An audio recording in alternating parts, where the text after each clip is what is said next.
नमस्कार, ज्ञान की डिजिटल दुनिया ध्येय रेडियो आप सुन रहे हैं। मेरा नाम है अंजुम शर्मा और इस पॉडकास्ट में आज हम बात 15वें वित्त आयोग की सिफारिशों की करेंगे। आप जानते हैं एनके सिंह की अध्यक्षता में बने 15वें वित्त आयोग ने राष्ट्रपति रामनाथ कोविंद को अपनी रिपोर्ट सौंप दी थी और रिपोर्ट का कवर टाइटल जो था वो काफ़ी दिलचस्प था, फिनेंस कमीशन इन कोविड टाइम्स, यानी कोरोना काल में वित्त आयोग।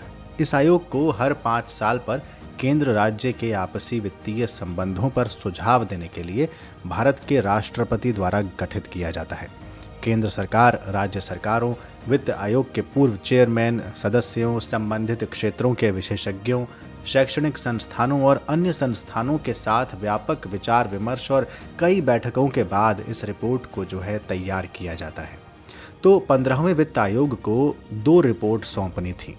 आयोग की पहली रिपोर्ट फरवरी 2020 में संसद के पटल पर रखी गई, जिसमें 2020-21 के लिए सुझाव दिए गए थे।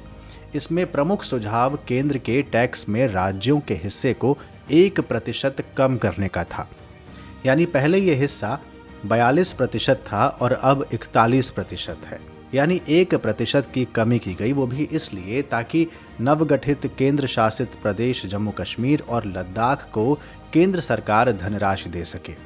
इसके अलावा आयोग ने रक्षा खर्च के लिए नॉन लैप्सेबल फंड शुरू करने के लिए एक विशेषज्ञ टीम के गठन का प्रस्ताव भी किया। अब दूसरी रिपोर्ट अगले 5 सालों के सुझाव वाली भी सदन के पटल पर रख दी गई है, जिसमें राज्यों की वर्टिकल हिस्सेदारी को 41% पर बनाए रखने की सिफारिश की गई है। आप जानते हैं 2 तरह की हिस्सेदारी होती है, एक होती है वर्टिकल डिवोल्यूशन और एक होता है हॉरिजॉन्टल डिवोल्यूशन। वर्टिकल यानी ऊर्ध्वाधर, यानी केंद्र और राज्यों के बीच की हिस्सेदारी, और हॉरिजॉन्टल यानी क्षैतिज, जो केवल राज्यों के बीच कर के विभाजन पर आधारित होती है और उसके लिए कुछ आधार भी तय होते हैं। तो 15th फाइनेंस कमीशन ने आय अंतर, वनावरण, कर प्रयास, जनांकिकीय प्रदर्शन, जनसंख्या और क्षेत्रफल को राजस्व बंटवारे का आधार बनाया है। जनसांख्यिकीय प्रदर्शन यानी डेमोग्राफिक परफॉर्मेंस के मापदंड को इसलिए शुरू किया गया था ताकि राज्यों को जनसंख्या नियंत्रण के प्रयासों के लिए पुरस्कृत किया जा सके। यानी निम्न प्रजनन अनुपात, लो फर्टिलिटी रेशियो वाले राज्यों को मानदंड पर अधिक स्कोर मिलेगा, फिर अधिक पैसा भी मिलेगा। इसके लिए कुल हिस्सेदारी का 12.5% रखा गया है, लेकिन जनसंख्या के आधार पर जो आवंटन होगा उसके लिए 15% रखा गया है। अब इस पर कुछ राज्यों ने आपत्ति जताई और कहा कि वित्त आयोग ने केवल 2011 के जनगणना आंकड़ों का उपयोग किया है, जो कि गलत है। इससे क्या होगा कि उत्तर प्रदेश और बिहार जैसे बड़ी आबादी वाली राज्यों को ज़्यादा हिस्सा मिल जाएगा, जबकि कम फर्टिलिटी वाले छोटे राज्यों के हिस्से में काफ़ी कम राजस्व आएगा। इससे पहले जो 14वां वित्त आयोग बना था, उसने अपने फॉर्मूले में 1971 और साल 2011 के जनगणना आंकड़ों का उपयोग किया था, जबकि नए वित्त आयोग ने केवल 2011 के आंकड़े ही लिए हैं।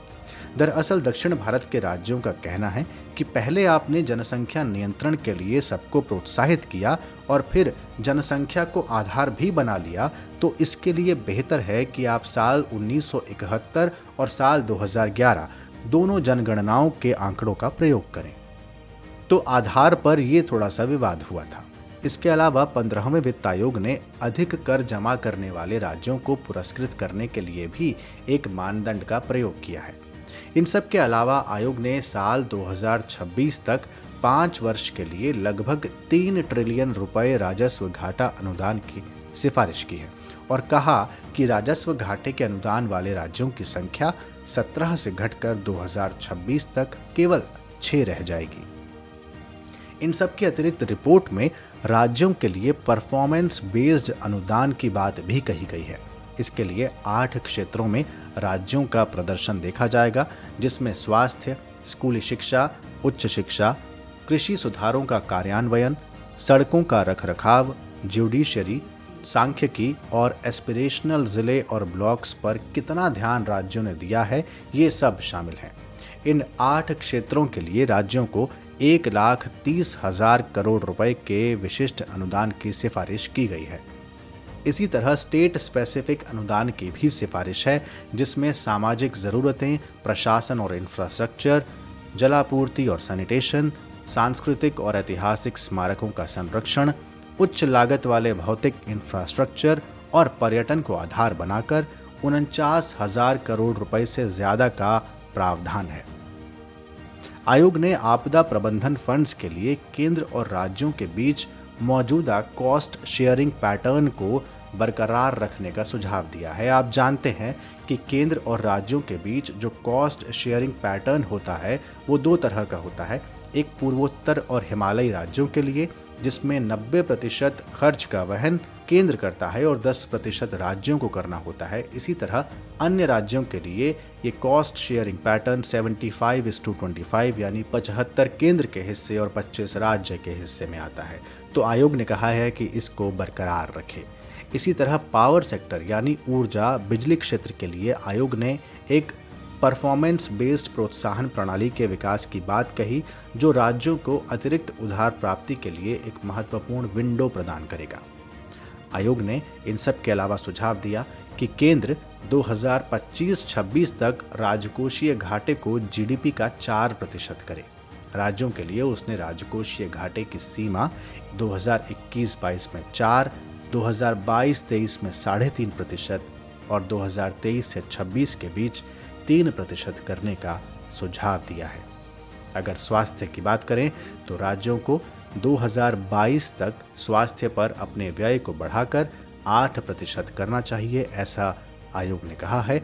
और 2022 तक कुल स्वास्थ्य व्यय में प्राथमिक स्वास्थ्य सेवा यानी प्राइमरी हेल्थ सर्विस पर व्यय का हिस्सा 2/3 होना चाहिए, जो कि अभी काफ़ी कम है। तो ये कुछ सुझाव, ये कुछ सिफारिशें 15वें वित्त आयोग के द्वारा की गई थी। ये आज के पॉडकास्ट में मैंने कुछ चीज़ों को शामिल किया है। पूरी सिफारिशों को यहाँ शामिल करना मेरे लिए संभव भी नहीं है और इतने छोटे से कार्यक्रम में सब कुछ शामिल हो भी नहीं पाएगा। बेहतर है कि आप उसे डिटेल में पढ़ें और देखें कि बाकी क्या क्या सिफारिशें हैं। हालांकि बहुत जो ज़रूरी था वो इस पॉडकास्ट में कवर कर लिया गया है। और अब आज का सवाल। आज मेरे 2 सवाल हैं। पहला, संविधान के किस अनुच्छेद के तहत वित्त आयोग को गठित किया जाता है, यानी वो संविधान का कौन सा अनुच्छेद है जिसके तहत वित्त आयोग का गठन होता है। और दूसरा, राजस्व घाटा और राजकोषीय घाटा क्या होता है। ये 2 सवाल हैं, आसान हैं, बेसिक हैं। मुझे लगता है आपको पता होगा, नहीं पता तो सर्च कीजिए, लेकिन कमेंट ज़रूर करिए और बताइए मुझे क्या होता है राजस्व और राजकोषीय घाटा और किस अनुच्छेद के तहत संविधान के वित्त आयोग का गठन किया जाता है। अगले पॉडकास्ट के साथ जल्द हाजिर होंगे।